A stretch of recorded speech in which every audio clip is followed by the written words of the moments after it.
Art is a conversation between lovers, says the mystic poet Hafiz, 12th century from Persia. Hello, my name is Leo Lechtenberg. I'm a Falmouth artist whose watercolors are currently in the Mazer Gallery.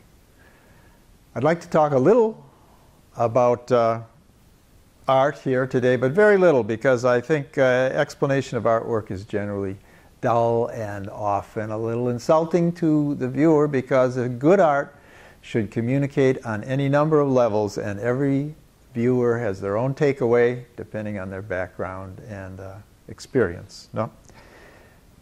But this poet Hafiz goes on to say, art is at last the knowledge of where we are standing in this wonderland after we rip off our clothes and that veil that has gotten tied across our brow.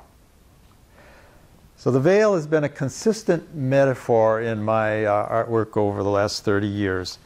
I see all of creation as a magnificent veil, like a curtain in a window that filters the light so that we can look at it, the brilliant light coming in. Sometimes it fragments the light into a spectrum of colors, just an explosion of color. And that's what this acrylic stain canvas represents. It is titled, "The World is Charged." Now, if you wanted to take this to a deeper level, it's a reference to a poem by Gerard Manley Hopkins. And to go to a deeper level, you reread his poem, "The world is charged with the grandeur of God, and it will flame out," and so forth. At other times, this veil of creation obliterates the light, practically blocks it out, leaving us in the darkness. But the light will out. So to continue that Hopkins poem, though the last lights off the black west went, morning at the brown brink eastward springs. So this is our dark period, and the title of this painting is Veil Torn. To take it to another level, it's a reference to the scriptural quote, "The temple veil was torn from top to bottom." So you can go on and investigate what's the significance of the temple veil in the Old Testament between the Holy of Holies and the people of God. What is that light behind the veil?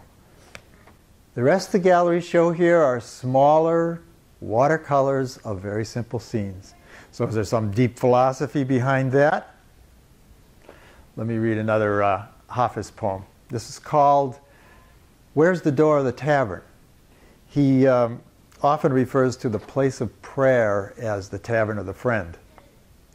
Anyway, where is the door to God? It is in the sound of a barking dog, in the ring of a hammer, in a drop of rain, in the face of everyone that I see. So he's saying that anything in creation can be an opening through the veil to see the light coming through from behind.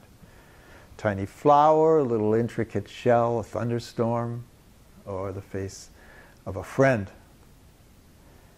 This is what the artist tries to see and communicate to the light behind, beyond. A little personal history. My wife Jean and I have been in Falmouth for 2 years. Before that, we worked for 3 years in a small school in rural Bolivia, and I'll tell you a little bit more about that in a minute. I have in the past supported my family as a high school teacher, as a university campus minister, as a computer-aided designer of automobiles in Detroit, of computer-aided design of cameras in Boston, and so on. But like many of you, I have pursued my art piecemeal wherever I ended up living. I did attend the School of the Museum of Fine Arts, as well as taking courses and studying in other places where I live, from Frascati, Italy to California, to living along the Mississippi in Missouri and Wisconsin and Minnesota, to New England. But it really matters very little where we find our inspiration. It could be in Bolivia, where this flower called the llamarada, the burst of flame, grows on big trees and fills with rainwater. When you tip them in the morning, the water spills out. Or in a misty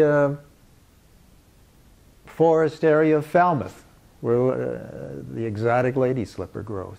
Then at the risk of digressing from art, I'd like to introduce you to a little bit to Bolivia because it's interesting.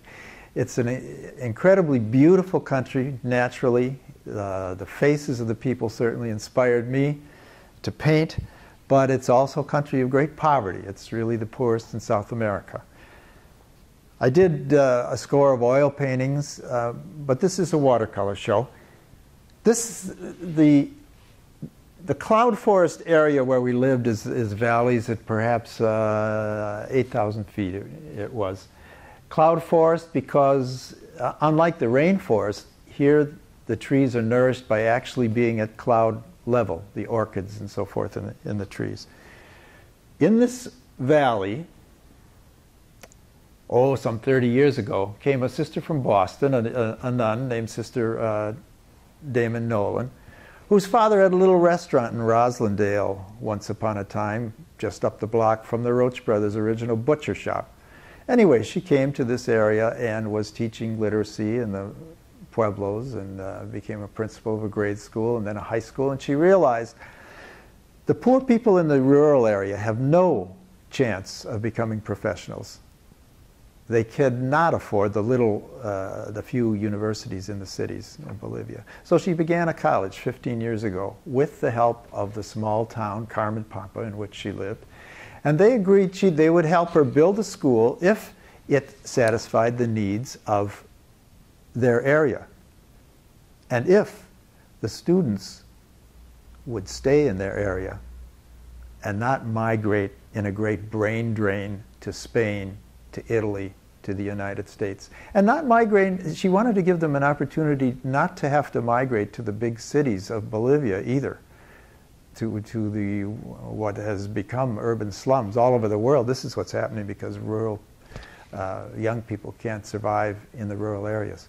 So here there are now 700 students studying agriculture, veterinary science, nursing, education, and committed to going back to their small towns and contributing to their people. Here's a typical face. This is Adela. She's in a dancing costume. She would be usually in a nursing uniform. She should be just about done with her studies. She is from a family that could not surely afford the low tuition of this school, which is $250 a year. But in Bolivia, the average income, 3 years ago anyway, was closer to $350 to $400 a year per family. So students with help could come to this school with a little scholarship. But still not easy for them. We had a boy who had a nosebleed and it wouldn't stop over a couple days. So Sister Damon took him to the doctor, and the doctor said, this boy is malnourished. And it came to light that many students were spending what little money they had to make copies of the class notes, since there are no textbooks, necessary copies of the notes rather than buying food. They would share a meal between two of them. I spoke to one nurse who only ate solid food on Sunday. Otherwise, she had tea and crackers. We started a cooperative where the most needy students could buy their own food together, cook it together, do all their own cleanup, and take some of the price out. And went back, this Sister Damon went back to the Roach Brothers, and Bud Roach has, for at least 10 years now, donated to support this kind of a food program. So these students are struggling. They're graduating. They're pretty consistently staying in their pueblos, teaching, offering medical service, starting little enterprises like beekeeping or raising chickens or pigs or organic coffee and so on. So they've shown great results for the 15 years the school has been in operation. It's actually gotten official recognition from a commission of the UN. This is a picture of a walk through a coca field. This is coca, not cocoa for making hot chocolate. Coca is a sacred leaf among the Aymara and Quechua people, ancient to the Inca. It's also used socially. They chew it, big wad in their cheek, for social occasions, weddings, and so forth. And it gives you a little buzz like a couple cups of coffee.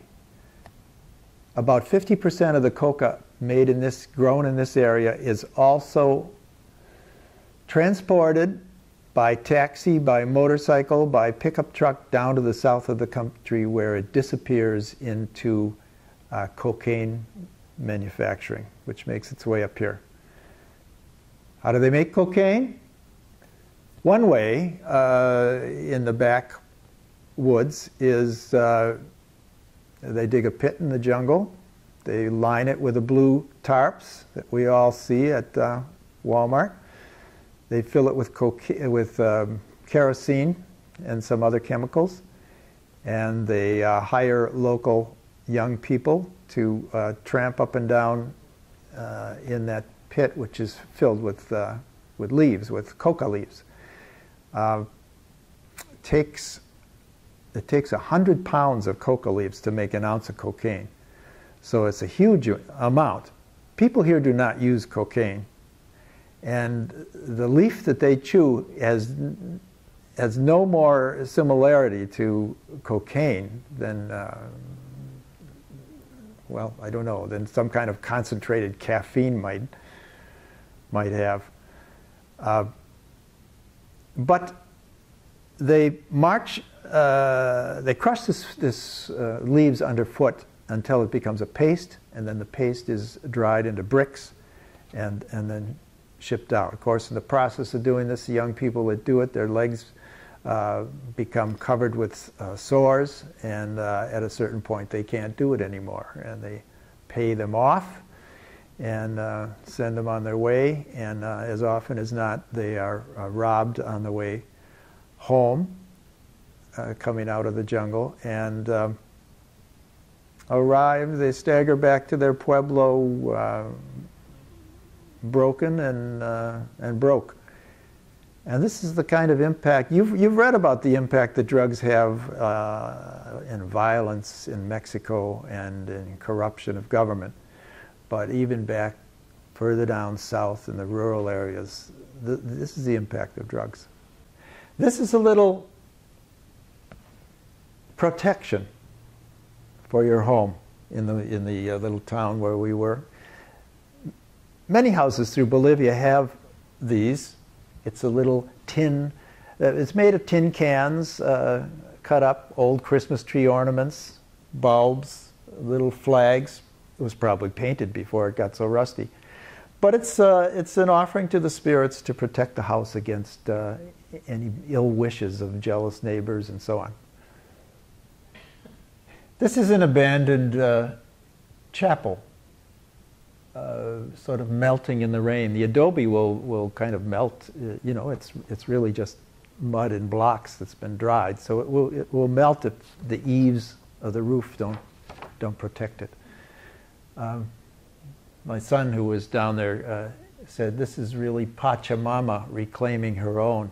Pachamama is the great, I guess, Mother Nature, but way more than for us. They depend on Pachamama for planting and for minerals and for water and for rain. And of course, she ends up getting identified too with the Virgin in the church. Have you seen the swans in the mill pond behind the East Falmouth Library? I was sitting on the shore painting an autumn scene, and as my painting deteriorated and the scene got more and more muddy and discouraging, The swans were playing, and every time they splashed, I would grab my camera and try and get a picture, but too late usually. Nevertheless, when I got home, I had some wonderful pictures of the sunlight coming through their wings. So it's worth a look out the back window of the East Falmouth Library.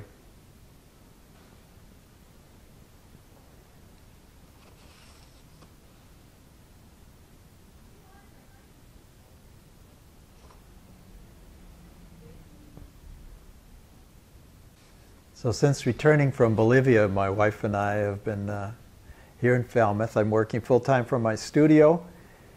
I will go back and visit Bolivia briefly in March, and maybe we'll have another exhibit after that. So I want to thank you for listening, and I hope the light shines warmly on you through whatever veil. Thank you.